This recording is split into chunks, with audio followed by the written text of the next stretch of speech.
संगमनेर तालुक्याच्या पठार भागातील घारगाव गावांतर्गत असलेल्या शिदायकवाडी परिसरात बिबट्याच्या हल्ल्यात गाय ठार झाल्याची घटना शुक्रवार दिनांक 6 मार्च रोजी रात्रीच्या सुमारास घडली आहे. आपल्यासोबत राहणाऱ्या दुसऱ्या गायीचा मृत्यू बिबट्याच्या हल्ल्यात झाल्याने गोठ्यातील इतरही गायी मृत गायीपाशी येऊन त्यांनाही जणू गहिवरून आल्याचे हृदयद्रावक चित्र दिसून आले. या मुक्या प्राण्यांना बोलता जरी येत नसेल तरी त्यांचे भाव त्यांच्या डोळ्यातून दिसून येत होते.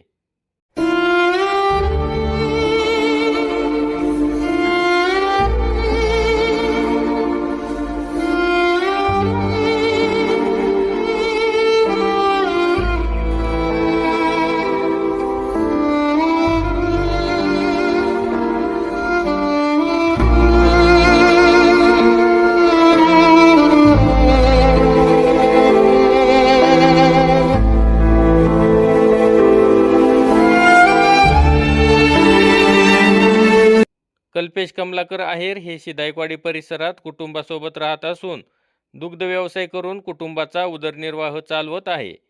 त्यांच्याकडे 50 गायी आहेत. शुक्रवारी रात्री बिबट्याने त्यांच्या गोठ्याचा जाळीचा दरवाजा लोटत आतमध्ये प्रवेश केला व गायीवर हल्ला करत जागीच ठार केले. गोठ्याबाहेर ओढत घेऊन जाण्याचा प्रयत्न केला, मात्र गाय मोठी असल्याने तो घेऊन जाऊ शकला नाही.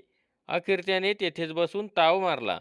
ही घटना सकाळी गोठ्यात गेल्यानंतर लक्षात आली, अशी माहिती कल्पेश आहेर यांनी यावेळी दिली. मी कल्पेश कमलाकर आहेर. घारगाव परिसरात माझा संकरित गायींचा गोठा आहे. माझ्याकडे सध्या 50 गायी आहेत. रात्री अचानक पहाटेच्या दरम्यान माझ्या गोठ्यात बिबट्याने प्रवेश केला व माझ्या एका संकरित गायीचा त्यात मृत्यू झाला आहे. आता माझी शासनाकडे एवढीच मदतीची अपेक्षा आहे की त्यांनी मला या कालवडीची भरपाई द्यावी.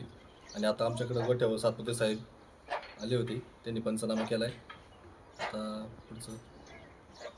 दरम्यान घटनेची माहिती समजताच वनरक्षक श्रीकृष्ण सातपुते यांनी घटनास्थळी धाव घेत पाहणी केली आहे.